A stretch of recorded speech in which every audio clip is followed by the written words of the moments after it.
요즘 덥다는 말로는 부족한 날씨입니다. 7월 초에 이렇게 더운 적이 있었나 싶은데요. 오늘 이슈 플러스에서는 날씨 얘기 해보겠습니다. 맹소영 기상 칼럼니스트와 함께합니다. 어서 오세요. 네, 안녕하세요. 오실 때 덥지 않으셨어요? 그래도 네. 불볕더위 수준이라 땀은 많이 흘리지 않는 그런 네. 불더위여서 네. 그나마 낫습니다. 더위도 불볕더위가 있고 더 그렇죠. 더운 더위가 있고 그런 겁니까? 네. 오늘도 보니까 휴대폰으로 뭐 폭염특보 안내 이렇게 오던데요. 이게 얼마나 더우면은 폭염이다 이렇게 얘기를 합니까? 일단은 폭염특보의 기준과 기상청에서 오늘은 폭염입니다라고 하는 기준은 조금은 다릅니다. 달라요? 그러니까 네. 보통 1년에 폭염이 나타나는 일수는 한 10일 살짝 넘어야 되거든요. 그러니까 그렇게 많은 일수는 평균적으로는 아닙니다. 그럼 여기서 말하는 평균이라고 하는 것은 1991년부터 2020년을 평균한 것이기 때문에 1년에 열흘밖에 폭염이 없다? 나는 그러게요. 공감할 수 없어라고 네. 하시는 분들이 많은데 왜냐하면 지역에 따라서도 다르고 그러니까 전 62개의 지점들을 평균했기 때문인 것인데요. 이제 기상청에서는 이제 일 최고 기온이라고 하면 당연히 낮 최고 기온이겠죠. 33도를 넘었을 때를 이제 오늘은 폭염 일수로 카운트 를 합니다라고 하는 그 33도는 지금까지 30년 동안의 그 기온의 기록 중에 상위 10%에 해당되는 그 이제 첫 단계를 이제 33도로 본 거죠. 근데 이제 폭염특보가 내려지는 것은 좀 이야기를 하면은 많은 이야기들이 있는데 과거 같은 경우에는 5월 달 혹은 10월 달에도 폭염특보가 내려졌었어요. 2008년부터 폭염특보가 만들어졌는데 그때는 정말 단순히 기온이 33도만 넘으면 폭염특보가 내려졌거든요. 근데 지금은 사람이 느끼는 더위가 33도. 제가 앞서서도 오늘은 불만이 있습니다라고 하는데 실제로는 이제 33도가 되지 않는데도 불구하고 습도가 높으면은요 체감 더위는 33도가 높게 나타날 수 있습니다. 그러니까 그런 의미에서 6월 달부터 폭염특보가 내려졌다라고 하는 것은 사람이 느끼는 체감 더위가 올해 같은 경우에는 6월부터 이르게 시작이 됐다라고 볼 수 있겠습니다. 아니 조금 더 현실적일 것 같은데요. 사람들이 덥다고 느끼는 게 기준이 된다. 괜찮은 것 같은데요. 그렇죠. 네. 학계에서는 네. 변경해야 된다라고 네. 예전부터 계속해서 이야기를 했었습니다. 그러면 더 더워집니까? 아니 작년에도 더웠는데 올해는 더 더워요? 그럼 매년 더 더워지는 거예요? 그렇죠. 이거는 이제 모든 핑계를 왜 지구온난화로 이야기를 하느냐라고 하지만 많은 네. 학자들이 이야기할 겁니다. 지구온난화를 가지고선 거시적인 관점에선 이야기를 할 수밖에 없는 거죠. 일단은 지구 기온이 올랐습니다. 그런데다가 과거 같은 경우에는 이제 여름을 통상적으로 6월과 7월과 8월로 보는데 8월을 이제 7월을 기준으로 해서 6월 더위와 8월의 더위는 약간은 양상이 다릅니다. 그러니까 장마가 시작되기 전은 뭐 양산을 쓰거나 그늘로 가면은 피할 수 있는 정도의 수준의 더위였기 때문에 우리가 일종의 불더위, 그러니까 뜨거움만 피하면 되는 더위인데 장마가 끝나고 난 다음에 오는 더위는 이제 물과 같이 오는 더위거든요.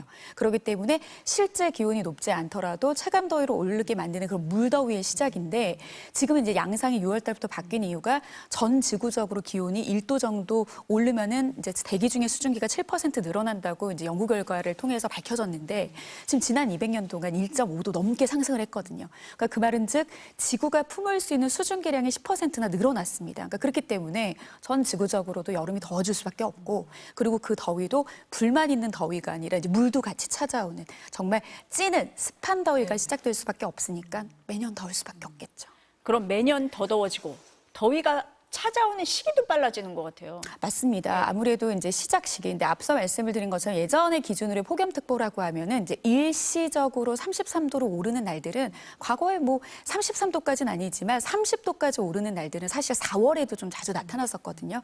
근데 그렇게 일시적으로 나타나는 단발적인 현상을 가지고 우리는 기후라고 보지는 않습니다. 그래서 뭐 9월과 10월과 11월까지도 심지어는 여름이 나타날 것이다라는 기사들도 좀 있기는 하더라고요. 근데 그거는 이제 오랜 기간 최소 일 평균 기온이 20도 이상인 상태가 9일 이상인 지속이 돼야 여름이 이제 일찍 시작이 됐다라고 보기 때문에 너무 뭐 11월까지 이런 날씨가 좀 이어진다라고 보지는 않으셔도 되겠고 일단은 과거에는 한 100일 정도 수준에 머물렀던 그런 여름 날씨가 이제는 130일을 넘게 되고 있고 이대로 우리가 탄소 중립을 하지 않고 이렇게 편한 일상에서 날씨를 유지한다라고 하면 금세 기말 2100년에는 한반도의 절반 이상, 160일 이상이 폭염과 열대야에 시달릴 수 있다. 8.6배 정도 과거에 비해서 폭염 일수가 늘어날 수 있다라고 경고를 이미 예전부터 해왔습니다. 말만 들어도 더운데요. 어떡하지? 그 더위 절정하면 저희가 7말 8초 얘기하잖아요. 7월 말 8월 초. 근데 지금 벌써 더우면 7월 말 8월 초에는 더 더워지는 거예요? 물론 이제 기후의 변동성이 좀 존재하기 때문에 그러니까 예측이 불가능한 날씨가 최근에 나타나고 있습니다. 그렇기 때문에 뭐 2018년이 이제 지난해도 굉장히 덥기는 했었는데요. 우리한테 폭염이라는 날씨 충격을 가져다 준 해는 2018년이었습니다. 근데 다들 기억을 못 하실 거예요. 왜냐하면은 더위가 꺾여서 너무 좋아하셨거든요. 근데 기상을 전공하시는 분들은 정말 그때 폭염이 누그러든 거에 대해서 심각하게 우리가 느꼈던 게 뭐냐면 하루 사이에 가을이 찾아왔는데 그것도 완연한 선선해진 가을이 폭염 수준의 더위에서 하루 만에 찾아왔습니다. 그러니까 사실 이렇게 더위가 누그러드는 것도 굉장히 좀 이례적인 현상입니다. 그래서 물론 이제 이렇게 갑자기 초에 덥다가 7월 말에 갑자기 선선해질 수도 있는데 이것도 엄청난 이상 기후가 될 수 있는 거거든요. 그러니까 일반적으로 이제 앞서도 말씀드렸지만 지난 30년이라고 하는 평년값은 1991년부터 2020년의 평균값인데 일반적으로 이 시기를 통계를 내봤더니 우리나라의 첫 폭염일이 나타나는 그러니까 일 최고 기온이 33도가 넘어서기 시작하는 시점은 보통은 7월 1일에서부터 7월 15일 사이에 나타났고요. 그러니까 마지막 폭염 일수는 보통은 이제 광복절 이후 8월 15일에서 한 23일 정도. 그러니까 이게 우리나라의 기온의 사이클이었습니다. 그러니까 가장 더울 시기가 언제냐? 7월 말입니다. 그리고 8월 초. 그러니까 이게 정상적인 범주 아닌데 올해는 너무 일찍 시작됐고요. 그리고 일단 다음 주는 폭염이 좀 누그러듭니다. 그럼 이제 끝났다. 이제 이대로 갔으면 좋겠다라고 생각하는 것도 기후 감수성이 떨어지는 발상으로서 폭염이 이렇게 물러나서를 바라는 거 역시도 굉장히 이제 이례적인 어떤 기상을 초월하는 현상이 나타나는 거라서 이제 시기적으로 봤을 때 이제 시작됐으니까 우리는 폭염에 대한 준비를 계속해서 해야 된다라고 보셔야 될 것 같습니다. 이제 시작이다 이런 말씀이시네요. 아까 앞서서 불더위, 물더위 말씀을 하셨어요. 물더위 하니까 이제 장마 생각이 나게 되는데 기상청에서 보니까 제주와 남부는 장마가 끝났다 이렇게 얘기를 하는데 중부는 비는 안 오잖아요. 근데 왜 끝났다는 얘기를 안 해요? 그러니까 사실 저는 거의 끝난 것처럼 폭염을 대비하십시오라고 해서 줄곧 이야기를 했습니다. 근데 그럼에도 불구하고 기상청에서는 그 장마의 시종을 이제 예보를 하고 바라봐야 되는 원인 중에 하나가 뭐냐면 일단 첫 번째는 장맛비는 지금 이제 계속 지속적으로 내리는 어떤 비 예보하고는 좀 성격이 다릅니다. 그러니까 일종의 기상청에서는 우리는 모두 내리는 비를 우산으로 맞아서 우리는 이제 가리는 거죠. 대비를 하지만 기상청에서는 어떤 원인으로 이 비가 내리는지에 대한 분석이 기후학적으로 굉장히 중요한 이제 잣대 표준이 될 수 있습니다. 특히 이제 소나기와 다르게 장맛비가 내린다라고 하는 것은 예전에는 장마전선, 이제 좀 더 정확히 말하면 정체전선. 왜 전선이 정체되느냐? 전선이라고 하는 것은 서로 다른 두 공기 덩어리가 대립을 하거든요. 그 대립면을 전선이라고 하는데 이 공기들이 싸우기 시작을 하는 거죠. 그래서 장마 초반에 제주도부터 시작이 된다라고 하는 것은 초반의 세력은 더운 공기보다는 차가운 공기가 우리나라를 지배를 합니다.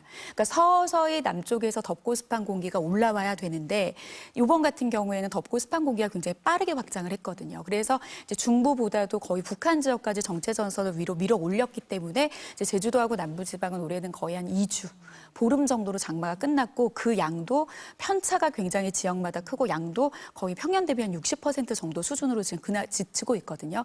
근데 중부지방은 북한 지역까지 올라갔기 때문에 장마가 사실상 거의 끝난 것처럼 보이지만 다음 주에 다시 내려옵니다. 그러니까 다음 주에 다시 내려온다라고 하는 것은 소나기 형태의 짧은 그런 형태의 비가 아니라 조금은 지속적인 우리가 길장을 써서 장마하지 않습니까? 그러니까 좀 지속적인 비의 형태로 다음 주에는 좀 비가 내리는 것을 좀 애초부터 예고를 했었거든요. 그래서 이제 더위가 계속되기는 하지만 중부지방의 장마 종료 선언을 공식적으로 하진 않은 겁니다. 기상청에는 좀 죄송합니다만 사실 예보 못 믿겠다 이런 얘기도 하잖아요. 비 안 온다 그랬다가 갑자기 오기도 하고 이 지역에는 안 오는데 다른 지역에는 오고 그러기도 해서 아까 우산 말씀을 하셔서 계속 들고 다녀야 되나 뭐 이런 생각이 들기도 하거든요. 맞아요. 요즘에는 비가 내리는 형태 자체가 예측이 굉장히 불가능한 이유 중에 하나가 뭐냐면 이 예보에도 수명이라는 게 있거든요. 그러니까 태풍 같은 경우에는 일주일 전부터 괌 지역에서부터 오는 게 보입니다. 그리고 다음 주에 한 17일과 18일에 5호 태풍이 발생할 가능성이 굉장히 높습니다. 그러니까 제가 예견을 잘해서가 아니라 이런 태풍과 같은 사이클 정도의 큰 규모의 예보는 미리 볼 수가 있거든요. 그런데 우리가 갑작스럽게 보통 이제 도깨비 뭐 호우라든지 게릴라성 호우 이런 표현을 쓰는 것처럼 정말 갑자기 두세 시간 만에 나타나는 그런 비유 패턴의 형격이기 때문에 이제 기상청에서 예보 자체가 힘든 거는 우리나라뿐만 아니라 뭐 미국 기상청을 믿으시겠습니까? 어느 데나 그 현대 기상과학으로는 힘든 상황인데요. 지금 지구 온난화로 인해서 이런 예측이 힘든 힘든 단기간에 그런 이제 날씨 현상들이 나타나고 있는 것이 좀 트렌드이기도 하고 정말 기상청을 못 믿어서 기상청 없었으면 좋겠다고 하시는 분들도 계세요. 근데 정말 극심한 말로 지구 온난화가 극심해져서 우리가 탄소 중립을 달성하지 못하고 1.5도의 상승 제한선을 훌쩍 넘어버리잖아요. 그러면은 기상청이 정말 없는 세상을 사는 겁니다. 그러니까 우리가 내일 날씨도 모르고 살아야 되는 생활이 결국에는 지구 온난화의 끝판이거든요. 네. 그렇기 때문에 그러니까 이제는 좀 바뀌어야 됩니다. 중계라는 말을 한다기보다는 우리가 이제 내비게이션처럼 여기서부터 제가 이제 오는 곳에서 MBC까지 한 40분 정도 걸리구나라고 저는 그 시간만 보진 않았거든요. 계속 보다 보니까 또 다른 쪽으로 가라고도 하고 시간이 좀 줄어들기도 하고 또 갑자기 늘어나기도 하고 그러니까 이런 우리가 내비게이션으로 실시간 도로 상황을 파악을 하는 것처럼 이제는 전체적인 흐름 안에서의 다음 주의 비 예보를 좀 살피고 그리고 단기적인 측면 그 순간에 직면했을 때는 실시간으로 정보를 파악해서 당장 1시간 뒤에 날씨도 좀 피해갈 수 있는 그런 어떤 이제 인식을 좀 바뀌어야 된다고 생각을 합니다. 기상청 탓이 아니다. 이런 말씀이시네요. 지금 지구온난화 말씀을 하셨으니까 그럼 이런 현상이 뭐 우리나라만의 현상은 아니겠습니다. 그렇죠. 그러니까 예. 전 지구적인 현상입니다. 뭐 비단 지금 이제 남유럽이라든지 중동 지역 그리고 뭐 아시아 특히 뭐 일본 같은 경우에는 우리나라보다 더 일찍 장마가 시작이 돼서 무려 20일이나 일찍 끝나면서 그곳에는 거의 뭐 초고령화 사회인데도 불구하고 뭐 40도 가까이 올라가는 더위가 이미 시작이 됐거든요. 그러니까 전 지구적으로 이런 더위 현상이 나타나는 것은 단순히 이제 기온이 올라갔다라는 것만으로 해석하기보다 좀 더 좀 자세히 말씀을 드리면 그러니까 지구의 흐름은 동쪽에서 서쪽으로 이렇게 빠르게 움직여줘야 됩니다. 그런데 결국에는 지구 온난화가 극단화가 된다라고 하는 것은 북극 지역의 공기의 온도와 저위도 지역의 온도의 차이가 줄어들고 있다는 거거든요. 그럼 또 어떤 분들은 그러세요. 아니 뭐 똑같이 올라가면 결국에 차이는 똑같지 않습니까? 근데 북지역, 북극 지역 같은 경우에는 하얀 그 빙하, 바다 위에 얼음으로 해빙으로 덮여져 있는데 그 해빙이 어느 정도의 대기 중의 기온이 올라가는 것에 대해서 반사를 높이기 때문에 기온 상승률을 좀 낮춰주는 효과를 냈거든요. 근데 공기 자체가 뜨거워지다 보니까 이 얼음도 녹습니다. 근데 녹게 되면은 이제 하얀색 티에서 갑자기 검은색 티를 입고 나타나는 것처럼 검붉은 바다가 오히려 햇빛을 흡수하는 복사율이 많아지거든요. 그러다 보면은 저위도와 북극 지역의 온도 차이가 줄어드는데 결국에는 저위도와 고위도의 그 공기가 섞이지 않도록 잘 그 경계를 도는 바람이 제트기류인데 바람은 결국에 온도 차이가 많이 나야지 세게 돌거든요. 근데 동서간의 흐름으로 돌았던 이런 이제 바람들이 남북 간의 온도 차이가 줄어들다 보니까 마치 사행을 합니다. 뱀처럼. 그러니까 우리가 직선 도로에서는 속도를 내서 자동차를 달릴 수 있지만 커브길에서는 속도를 줄이지 않습니까? 그러니까 이게 공기들이 더운 공기는 더 북쪽으로 향하려고 하고 추운 공기들은 남쪽으로 향하려고 하고 또 정체되는 상황들이 발생을 하다 보니까 어느 지역에서는 극심한 폭염이, 어느 지역에서는 극심한 한파가 나타나는 극단적인 현상이 지속되는 현상이 어떻게 보면 이상기후의 가장 그 뚜렷한 특징이라고 보시면 될 것 같습니다. 아니 근데 이렇게 덥다 보니까 온열 환자들도 많이 늘어났고 온열 환자 발생 시기도 당겨졌다 이렇게 나오잖아요. 맞습니다. 올해부터는 질병관리청에서 이제 온열질환 응급실 감시 체계를 5일이나 평년보다 당겨서 이제 조사를 하기 시작을 했습니다. 지금 7월 6일 현재까지 5월 15일부터 이제 관측된 그런 온열질환자 수가 1,357명이나 됐습니다. 그러니까 같은 기간 대비 2.7배 거의 3배 가까이 증가를 했고 문제는 뭐냐면 온열질환이 처음으로 발생한 환자가 한 달 정도 빠르게 발견되기도 했지만 지금 이제 폭염이 장기화된 상황에서 지금은 거의 막 급증하는 형태로 나타나고 있는데 얼마 전에는 하루 사이에 200명이 증가를 했거든요. 이것은 2018년 우리가 처음으로 폭염이 정말 심각하구나라고 해서 그 교훈을 줬던 2018년 이후에 7년 만에 역대 최고의 기록인데요. 그렇기 때문에 지금은 이제 오늘 얼마나 덥냐가 중요한 게 아니라 다음 주 더위가 꺾이더라도 장시간 노출된 폭염의 상황이라는 점을 고려했을 때는 계속해서 좀 온열 질환에 대비를 해야 되는 게 뭐 비단 노약자라든지 야외에서 일하시는 근로자뿐만이 아니라 이제는 일반인들 또한 이제 본인의 어떤 뭐 이제 신체에 대한 그런 꼼꼼한 모니터링과 점검이 좀 필요하겠습니다. 그 주의해야 되는 시간대가 있습니까? 보통은 이제 아무래도 해가 떠 있는 시간이 네. 가장 좀 뜨겁기는 하겠죠. 근데 보통은 이제 우리가 말하는 기온이라고 하는 것은 지면에서부터 1.5도 떨어져 있는 공기층을 재는 거거든요. 그렇기 때문에 태양의 고도가 가장 높았을 때보다 한두 시간 정도 뒤에 늦게 실제 나타납니다. 그렇기 때문에 보통은 이제 1시부터 5시 타임대를 가장 좀 조심해야 되는데 그중에서도 4시를 전후해서 온열 질환자 발생 수가 굉장히 많이 늘어나거든요. 그리고 또 이제 작업 환경에 따라서 기온도 굉장히 중요하지만 이 지면의 온도가 한 5, 60 정도까지 복사율이 많아서 높게 올라가기 때문에 작업 환경이나 특히 이제 논밭에서 일하시는 어르신들이 더 위험한 이유가 이런 것들에 대한 좀 원리를 잘 파악을 하시고 조심하셔야 될 것 같습니다. 네, 미리미리 좀 대비를 해야 될 것 같습니다. 오늘 말씀 여기까지 들어야 될 것 같습니다. 감사합니다.